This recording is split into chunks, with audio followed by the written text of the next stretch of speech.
உலகத் தமிழர்களுக்கு வணக்கம். எல்லாருக்கும் ஒரு அற்புதமான நல்ல செய்தியோட வந்திருக்கேன். நிறைய நேயர்கள் நான் பேசும்போது என்னங்க திமுகவை இப்படி காரி துப்புறீங்க அப்படின்னு கேட்பாங்க. அதெல்லாம் சும்மா சப்ப மேட்ரு. இன்னைக்கு உச்ச நீதிமன்றமும் உயர் நீதிமன்றமும் திமுகவை காரி காரி காரி துப்புச்சு பாருங்க. சிறப்பான தரமான சம்பவம். நல்ல செய்தி என்ன அப்படின்னா, சவுக்கு சங்கர் விடுதலை ஆனார். கேக்குறதுக்கே ரொம்ப சந்தோஷமா இருக்குல்ல. இந்த விடுதலை எப்படி நடந்தது? சவுக்கு சங்கர் வழக்குல உயர்நீதிமன்றம், சென்னை உயர்நீதிமன்றம் தமிழ்நாடு அரச கழுட்டிக்கிட்டு அடிச்சிருச்சுன்னு சொல்லலாம், காரி துப்பிருச்சுன்னு சொல்லலாம், எப்படி வேணாலும் சொல்லலாம். பத்திரிகையாளர் சவுக்கு சங்கர் கைது உள்ளிட்ட விவரங்கள்லாம் உங்களுக்கு எல்லாமே தெரியும். அதை திரும்பி பேசி நாம் போர் அடிக்க வேண்டியது கிடையாது. பொய் வழக்கு தான், நமக்கே தெரியும். அரெஸ்ட் பண்ணி உள்ள வச்சுட்டாங்க. பயங்கர சித்திரவதைகள், போன குழு அதை குழு இதை குழுன்னு. இந்த நிலையில சவுக்கு சங்கர் அவர்களோட தாயார் திருமதி கமலா அம்மாள் உயர்நீதிமன்றத்துல வழக்கு தாக்கல் பண்ணியிருந்தாங்க. 2 வழக்குகள். ஒண்ணு என்ன அப்படின்னா, என் மகன் மேல குண்டாஸ் போடுறதுக்கான ஏற்பாடு நடக்குது. ஏற்கனவே இந்த அரசு வந்த உடனே என் மகன் மேல 2 குண்டாஸ் போட்டாங்க, மறுபடியும் இப்ப குண்டாஸ் போடுறதுக்கான வேலைகள் நடக்குது, என் மகன் மேல குண்டாஸ் போடக்கூடாது அப்படின்னு சொல்லிட்டு ஒரு வழக்கு. இந்த வழக்கு அப்படியே தள்ளி தள்ளி தள்ளி தள்ளி தள்ளி போயிட்டே இருக்கு. இன்ன வரைக்கும் விசாரிக்கப்படல. இன்னொரு வழக்கு அவசர வழக்கா என்ன போட்டாங்க அப்படின்னா, என் மகன் ஒரு நீரிழிவு நோயாளி, சர்க்கரை நோயாளி, ஒரு இதய நோயாளி. இது 2மே உண்மை. சவுக்கு சங்கர் அவர்களுக்கு சுகர் இருக்கு. இப்ப சமீபத்துல அவருக்கு மாரடைப்பு வந்து ஸ்டெண்ட் வச்சது எல்லாமே உங்களுக்கு தெரியும்.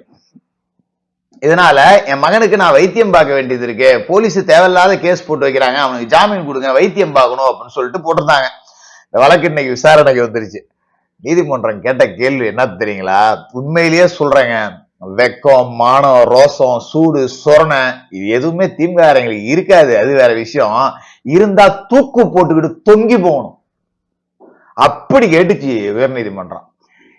அரசை பார்த்து என்ன கேக்குது? அரசு வாதங்கள் அப்படியே அடுக்குறாங்க கொண்டு போய், நாங்க சவுக்கு சங்கரை அப்படின்னு. இந்த முக்தார் மாதிரி சில்லற பசங்க எல்லாம் யூடியூப்ல பேசிட்டு இருக்காங்க. அதே மாதிரி அரசு வழக்கறிஞர்கள் போய் சவுக்கு எதிராக அள்ளி விடுறாங்க, அவுத்து விட்டுக்கிட்டு இருக்காங்க. உயர்நீதிமன்றம் சிம்பிளா கேட்டுச்சு, நீ ஏன் பத்திரிகையாளர் பின்னாடியே சுத்துறீங்க? உங்களுக்கு வேற வேலையே கிடையாதா? அரசை பார்த்து, ஏன் பத்திரிகையாளர் பின்னாடியே சுத்துறீங்க? ஊடகவியலாளர் பின்னாடி சுத்துறதா அரசாங்கத்தோட வேலையா? உங்களை யாருமே விமர்சிக்க கூடாதா? இப்படி அலையிறீங்க எந்த அழைச்ச அப்படிங்கிற முறையா கேட்டுட்டு சவுக்கு சங்கருக்கு ஜாமீனை கொடுத்துட்டு இன்னொரு அடி அடிச்சிருக்காங்க. என்ன தெரியுங்களா? இன்னும் 3 மாசத்துக்கு சவுக்கு சங்கரை எந்த கேஸ்லயும் நீ அரெஸ்ட் பண்ணக்கூடாது. ஏற்கனவே 20-21 எஃப்ஐஆர் வாங்கி வச்சிருக்காங்க இல்லையா?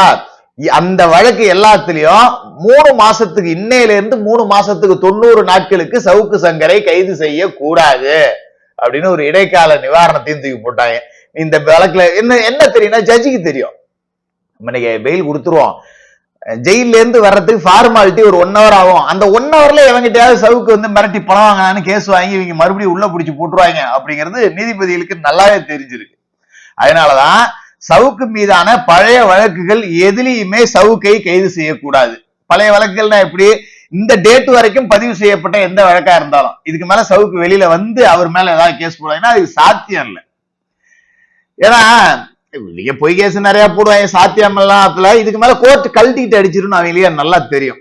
எத்தனை எஃப்ஐஆர் இருந்தாலும் சரி, இதுக்கு மேல சவுக்கு சங்கரை அந்த வழக்குகள்ல 90 நாட்களுக்கு கைது செய்ய தடை அப்படிங்கிற ஒரு உத்தரவையும் போட்டுருச்சு. இதுல அலறது யாரு அப்படின்னு பாத்தீங்கன்னா, ஒரு பக்கம் அரசியல்வாதிகள், திமுக உடன்பிறப்பு கொத்தடிமைகள் எல்லாம் ஒரு பக்கம் கதறிக்கிட்டு இருக்காங்க. இந்த பக்கம் அதிகாரிகள், ஐயோ இவன் சும்மாவே ஆடுவானே, சலங்கைய வரை கட்டி விட்டாங்களே, வந்து வெளுக்க போறானே, அடம்பல வெளுத்து வாங்க போது, உடம்பு இரும்பாக்கிக்கடா கிரிகாலா அப்படிங்கிற மாதிரி கதறிக்கிட்டு இருக்கானுங்க.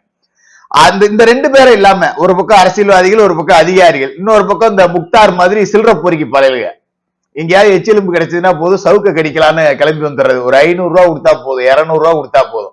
சவுக்கு சங்கருக்கு எய்ட்ஸ் அப்படிம்பானுங்க, முதல் நாள் ஆண்மை இல்லம்பாங்க, அடுத்த நாள் 500 பெண்களை ரேப் பண்ணான்னு சொல்லுவானுங்க. இந்த மாதிரி பாத்துறீங்கல்ல சில்லறைகளை நீங்க.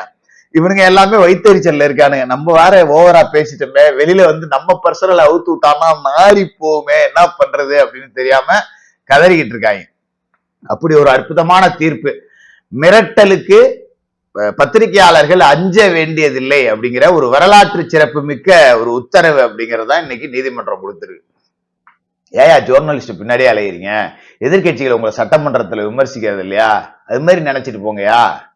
அதுக்காக கைது பண்ணிக்கிட்டே உட்காந்துருப்பீங்களா? இது என்ன, இதெல்லாம் ஒரு வேலையா ஒரு அரசாங்கத்துக்கு அப்படின்னு சொல்லிட்டு இதை எப்படி எடுத்துக்கிறது? துப்பிருச்சுன்னு தான் சொல்லணும். இந்த அதை விட கேவலமா ஏதாவது வார்த்தை இருந்தா சொல்லலாம், பட் அந்த அளவுக்கு நாம போக வேண்டியது இல்லை. இது ஒரு விஷயங்களா.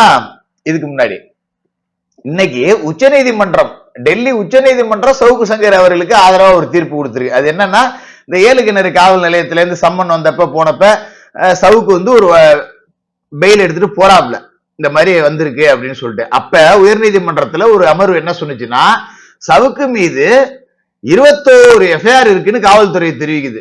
21 வழக்கையும் 6 மாசத்துக்குள்ள விசாரணை செஞ்சு முடிக்கணும் அப்படின்னு உயர்நீதிமன்றம் ஒரு உத்தரவு கொடுத்துருச்சு. இதுதான் நம்ம அதிகாரிகளுக்கு தோதாயி போச்சு. நீதிமன்றமே 6 மாசத்துல விசாரிக்க சொல்லியிருக்கு. 21 கேஸ்லயும் மறுபடியும் இவனை பிடிச்சு உள்ள போட்டு இருந்தோம்னா அது உள்ள எலெக்ஷன் முடிஞ்சிடும். நம்ம திமுக ஆட்சியில பாலாறும் தேனாரும் ஓடுதுன்னு 200 ரூபாய் பொறிக்கிங்களை வச்சு எல்லாத்தையும் பறைக்கு விட்டுறலாம் அப்படின்னு நினைச்சாங்க. இதுக்கு சவுக்கு சங்கர் உச்ச நீதிமன்றத்துக்கு போயிருந்தாரு. ஆக்சுவலா பிரேயர் என்ன அப்படின்னா, தான் சார்ந்த ஒரு வழக்கு நான் சம்மனுக்கு ஆஜராகி உரிய விளக்கம் கொடுத்தும் கூட மறுபடியும் காவல்துறையினர் டார்ச்சர் பண்றாங்க அப்படின்னு சொல்லிதான். ஆனா பிரேயர்லயே இல்லாம எத்தனை கேஸ் தான் வச்சிருக்கீங்க? 21 கேஸ் வச்சிருக்கீங்க. அப்ப 21 6 மாசத்துக்குள்ள விசாரிச்சு முடியும். நான் கேட்காத பிரேயரை ஜட்ஜ்மெண்டா உயர்நீதிமன்றம் கொடுத்திருக்கு. அந்த உயர்நீதிமன்றத்தோட உத்தரவுக்கு தடை வேணும்னு சவுக்கு உச்ச நீதிமன்றத்துக்கு போயிருந்தாரு.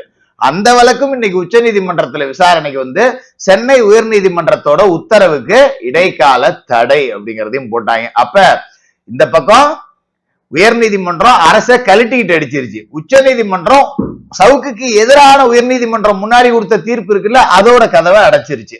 ஆக மொத்தம் இன்னும் 90 நாளைக்கு சவுக்கு சங்கர் மீது பழைய வழக்குகள், அதாவது மேற் சொன்ன 21 எஃப்ஐஆர்ல எந்த எஃப்ஐஆர்லயும் கைது நடவடிக்கை அப்படிங்கிறது எடுக்க முடியாது.